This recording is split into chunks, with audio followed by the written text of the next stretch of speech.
Jadi kalau zikir itu sudah kuat dalam diri kita, ya sudah menghadirkan esensi zikir dalam diri kita, yang dilihat semuanya itu semua anugerah Allah Subhanahu wa taala.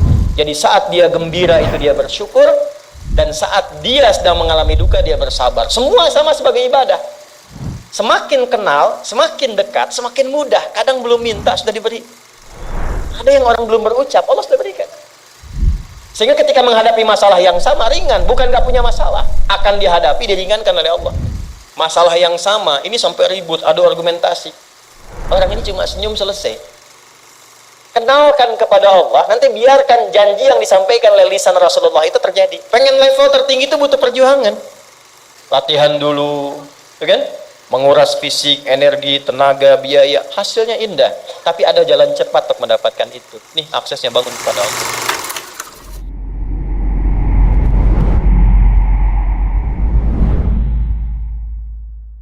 Nih Pak, indahnya begini Pak.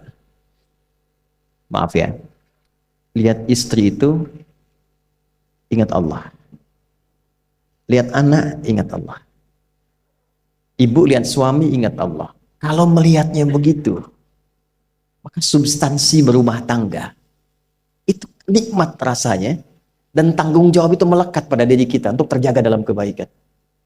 Ya. Saya nitipkan handphone saya ke antum, dan antum tahu itu punya saya.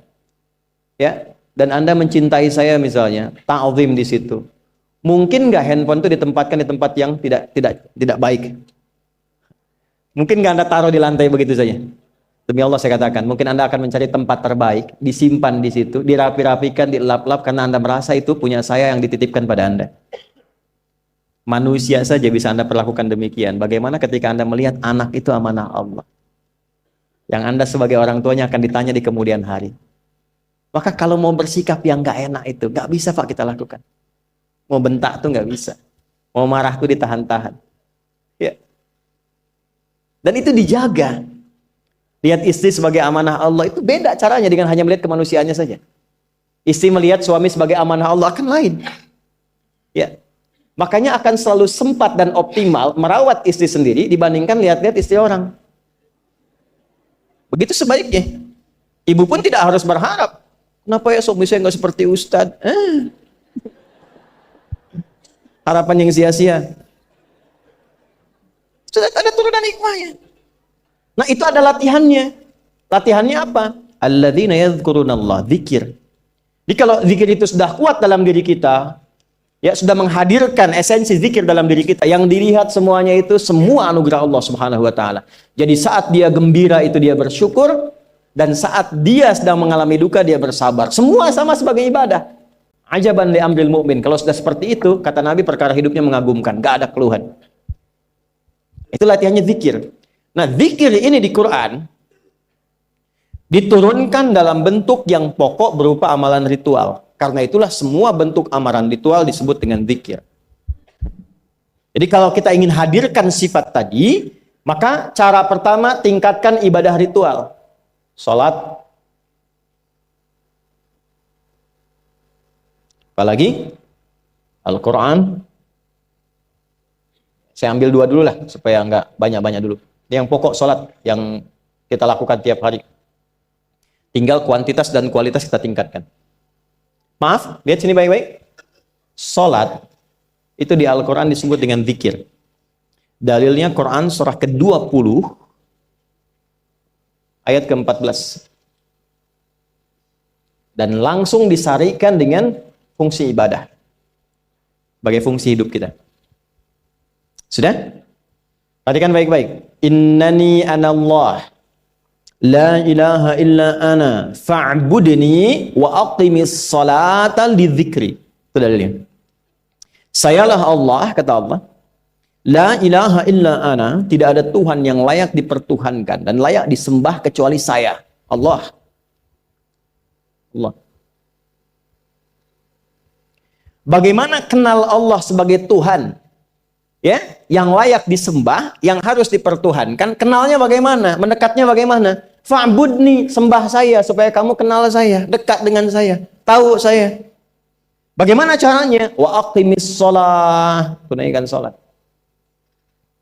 Jadi kalau pengen dekat dengan Allah, terkoneksi kepada Allah, tersambung, punya sifat tawakal yang kuat, nih tingkatkan sholatnya, tambah. Makanya tiap hari kita sholat 5 waktu itu untuk membangun konektivitas dengan Allah. Sebab kalau sudah dekat, aksesnya pun terbuka semua. Itu maksudnya. Anda dekat dengan pimpinan, akses di perusahaannya kan mudah untuk diakses. Ya kan? Kita punya kenalan yang kuat, yang punya sesuatu, aksesnya mudah dibuka. Kita kenal Allah dan dekat dengan Allah, apa yang sulit bagi Allah. Dan ini kita yakin. Nah sekarang Allah kasih jalan. Coba lihat orang-orang dulu, ya. Mereka ketika akan melatih dirinya untuk tersambung kepada Allah, sholat semua, termasuk para nabi, rasul. Tapi dahsyatnya, ketika ada apapun dalam kehidupannya, yang sulit Allah mudahkan. Minta langsung dikabulkan.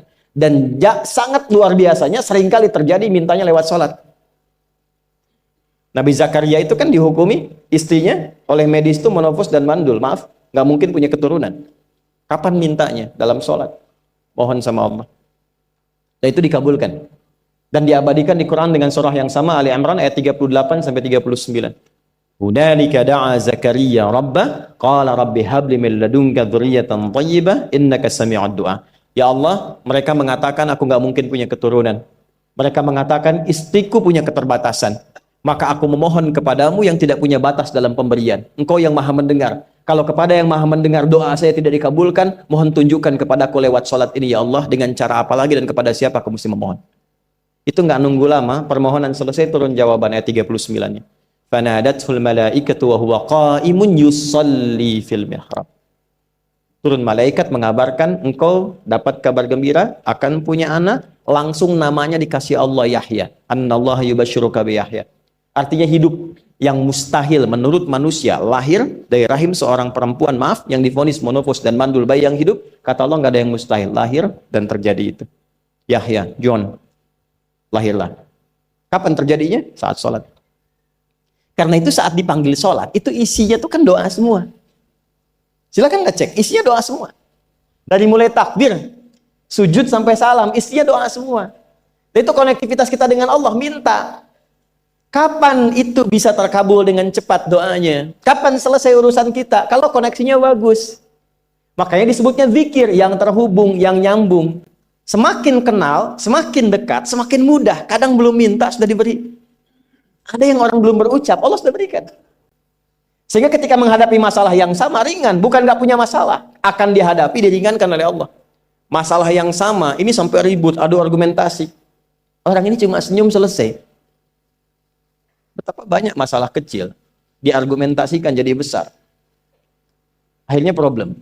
Tapi tidak sedikit masalah besar dihempaskan di atas sajadah. Ketika koneksinya dengan Allah itu kuat, tiba-tiba hilang seketika. Selesai. Makanya Nabi Yakub kalau punya masalah, yang beliau lakukan apa? Dia bentangkan sajadahnya, dia sholat, dia mohon kepada Allah. Itu dilestarikan di Quran surah ke-12 Yusuf ayat ke-86. Aku tuh kalau sedang punya masalah apapun, ya aku bangun konektivitas dengan Allah. Innama ashku bathi wa huzni ilallah. Saya curhatnya cuma sama Allah. Ini Pak, ini bagian pertama. Nah, jadi kalau ingin semakin kuat, sampai ada masalah diringankan, mau kerja dibukakan pintunya, itu ada jenisnya. Yang pokok ada 5 waktu, 17 rakaat. Yang detil itu ada pada sunnahnya. Dan itu hebatnya dalam Islam. Dijelaskan caranya, disebutkan tujuannya, dan diterangkan hikmahnya. Contoh. Kita sekarang jam berapa? Jam 9.20. Di waktu saat ini ada waktu sholat disebut dengan sholat duha. Duha itu dibagi 3. Ada awal duha, penguat zikir, pengganti seluruh bagian zikir di tubuh kita, yang disebut dengan syuruk. Itu kurang lebih jaraknya 1 jam setelah subuh. Jadi kalau tadi 4.45, ya 5.45 menjelang jam 6 itu masuk syuruk.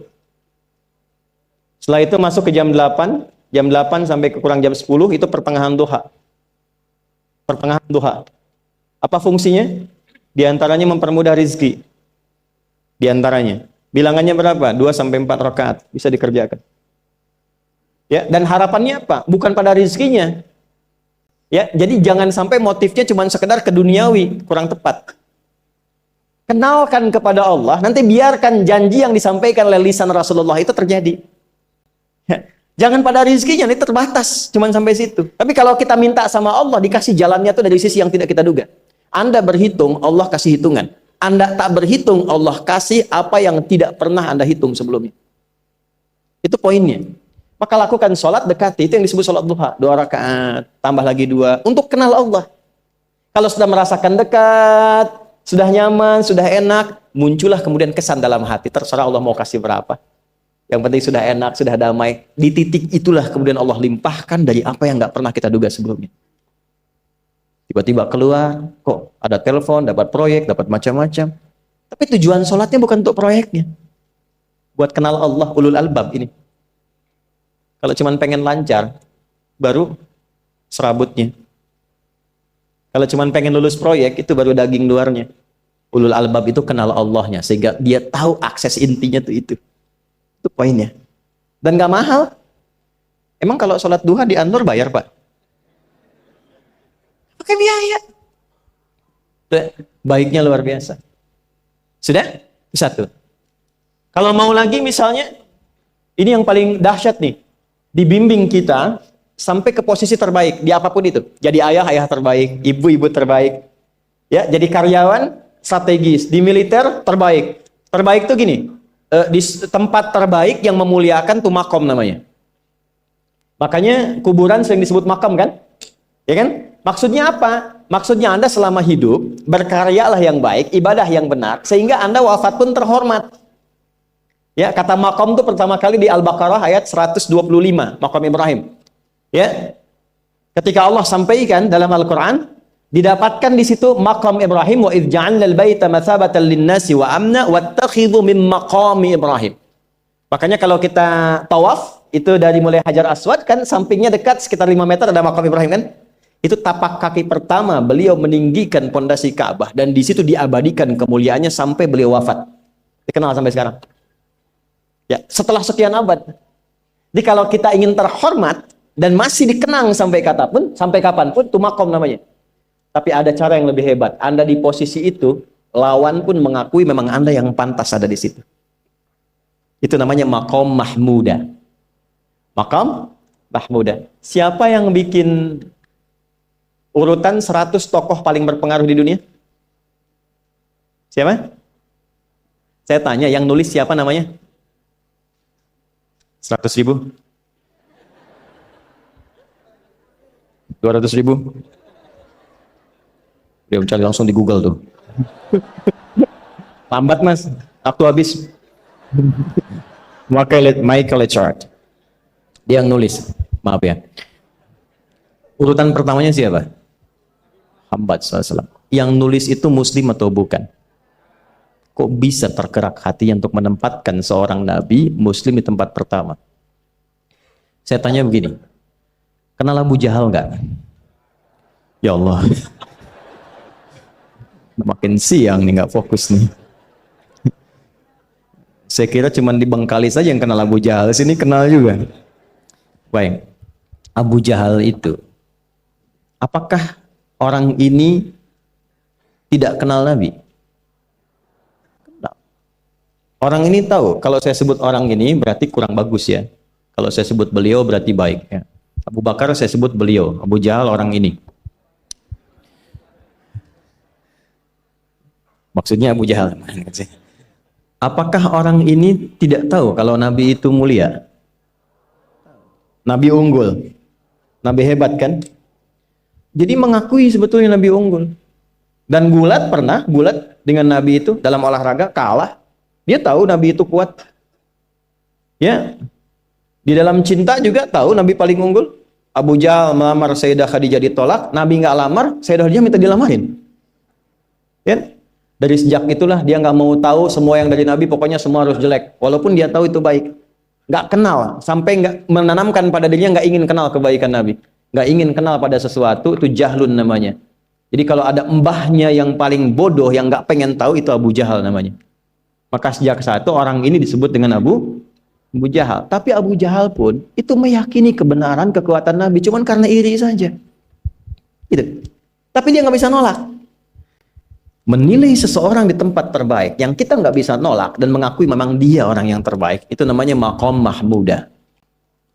Tahukah Anda, jalan untuk mencapai maqam mahmudah itu nggak akan mungkin kita dapatkan kecuali mendekati yang punya semua maqam, yaitu Allah Subhanahu wa taala. Dan jalannya lewat sholat. Itu lewat sholat. Tapi karena ini levelnya istimewa, tingkat tertinggi, ya prajurit pengen jadi komandan terhebat yang diakui, nggak ada orang nyoal. Di kepolisian pengen jadi pimpinan yang baik dan semua mengakui sehingga nggak ada yang nyoal. Di perusahaan pengen jadi pimpinan yang ideal, ya semua mengakui, nggak ada yang nolak. Itu maqam mahmudah. Jalannya apa? Ternyata nggak pakai uang, nggak pakai koneksi-koneksi yang tidak jelas. Koneksinya dibangun dengan Allah sehingga Allah melembutkan hati semua orang itu untuk menetapkan dia yang terbaik. Sholat. Karena levelnya tinggi, dinaikkan dari sekedar sholat fardu. Ditempatkan di waktu yang tidak biasa. Butuh pengorbanan, butuh perjuangan. Namanya tahajud. Turunlah Quran surah ke-17 ayat 79 sampai 81 itu. Quran surah 17 ayat 79 sampai 81. Ini poinnya. Wa minal laili fatahajjad bihi nafilatan laka asa ayyab'athaka rabbuka maqaman. Ini kan terjadi keanehan kan, ironinya. Anda pengen sukses, pengen tertinggi, Anda tahu Allah penentunya, Anda tahu Allah yang punya rizki, Allah punya kekuasaan, tapi Anda nggak mendekati Allah. Terus yang dipakai cara-cara salah, kenapa harus korupsi? Kenapa harus nyogok? Kalau SK-nya nggak Allah tetapkan, nggak akan turun juga. Dan sudah hukum, kalau ayah berbuat maksiat, itu anak istri pasti kena. Itu udah hukum. Makanya saya mohon ya para ayah itu kalau mencari nafkah, cari yang benar. Kasihan anak Anda yang di SD. Harus berhenti sekolah. Maaf, bukan anak Anda, maksudnya anak orang lah. Kenapa harus korupsi? Maka ketika ada tawaran sogokan yang nggak bagus, tuh yang dibayangkan tuh itu bukan cuma proyek jalan dapat uang banyak, tuh anak-anak tuh bahaya. Ke sekolah disebut anak koruptor, sedih. Istri nggak sanggup keluar belanja. Tuh pikirkan, itu sudah hukum. Sudah hukum. Anak juga begitu. Kalau mau berperilaku, ingat orang tua. Sebab ketika tidak baik, orang tua pasti kena. Anak di sekolah berantem, yang dipanggil siapa? Orang tuanya. Itu selalu terikat. Di rumah tangga itu selalu begitu. Karena nafas itu terikat. Semua saling mengikat. Babnya itu jelas. Nah, balik ke sini. Kalau ingin tingkat yang tertinggi, dekati pemiliknya Allah. Ini. Makanya tuh harus punya itu. Itu ringan kalau sudah punya itu tuh Allah. Saya punya Allah. Kita mau apa? Takut hidup. Nabi ditodong pakai pedang. Siapa yang menyelamatkan Muhammad sekarang? Ringan Nabi jawab, Allah. Jatuh pedang. Dibalik, kamu siapa yang menyelamatkan kamu? Bingung. Dan punya Allah itu luar biasa. Nah, ini yang harus tanamkan pada jiwa. Punya Allah sebagai Tuhan. Kalau sudah dekat, kenal, baik dengan itu, akses mudah semua. Dan yang paling indah itu apa? Menerima apa yang Allah tetapkan. Hari ini nggak dapat, alhamdulillah. Saya masih dikasih jalan. Alhamdulillah, besok belum dapat. Ada akumulasi, paham. Nah, itu nggak mungkin bisa dapat rasa itu. Salah satunya, ikhtiarnya apa? Nih, tahajud. Dan hebatnya kenapa sholatnya disebut tahajud? Tidak disebut sholat hajat. Ada hajat, ada tahajud, beda. Hajatun, hajada, hajadun, ada tahajjada ya tahajjud, tahajud. Beda. Tahajud, di situ aja. Ini sengaja nggak saya hapus nih. Mana staf saya? Oh, foto nih ya. Saya hafal insya Allah. Tahajud.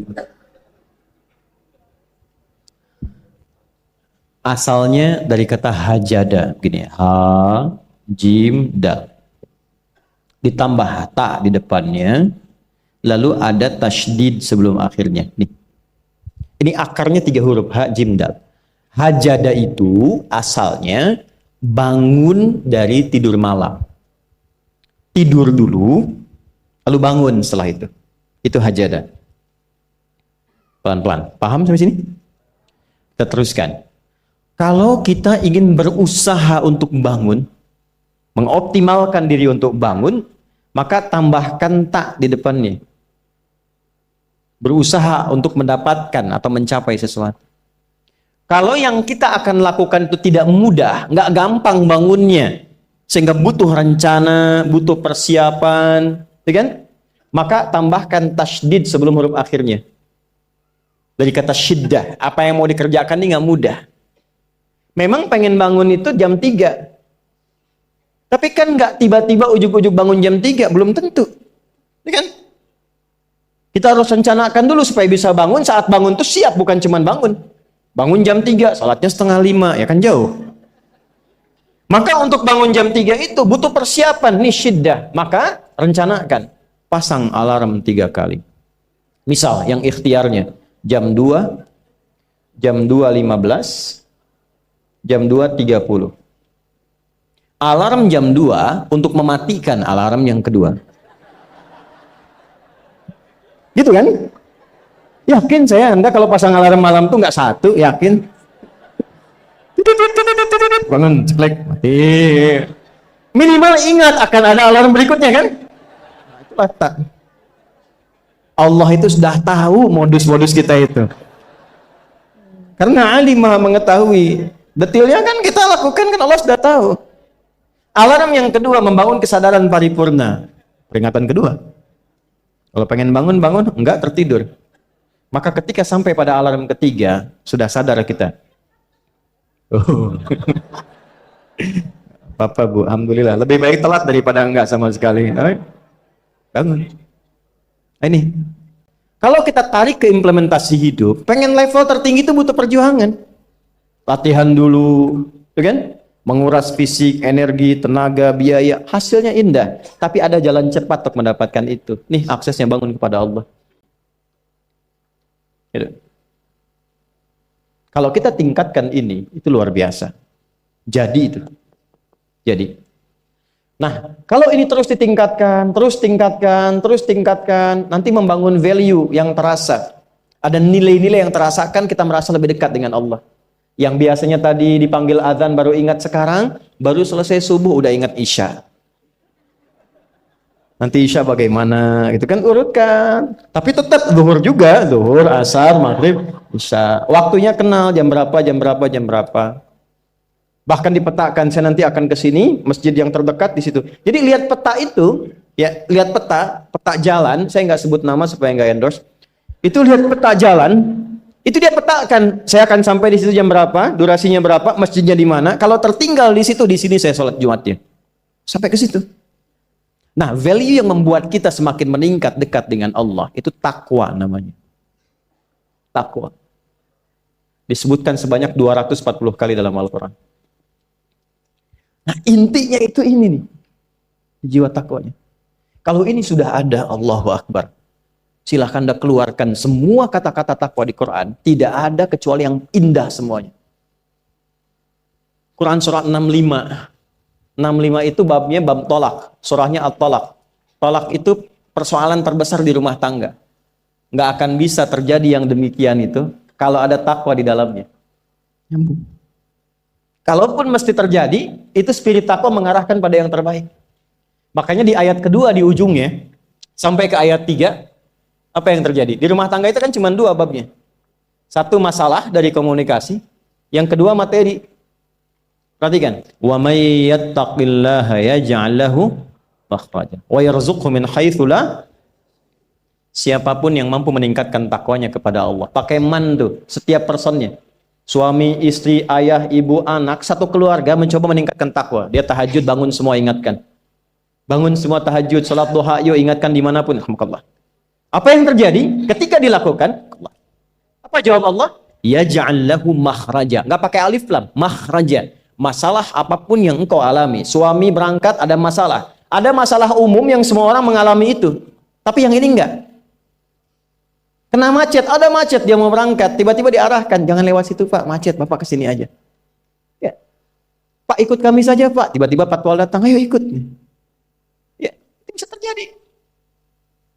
Wa yarzuqhu min haitsu la yahtasib. Bahkan rezekinya pun itu datang dari sisi yang enggak diduga. Gak nyangka ya, emang gak sangka datangnya. Ya, habis sholat, tiba-tiba telepon masuk, belum selesai proyek, ini ada permintaan itu. Beda istidraj dengan takwa itu lain. Kalau istidraj itu bertambah tapi lupa Allah. Hati-hati. Proyek nambah, sholat lupa. Hati-hati. Hati-hati ya.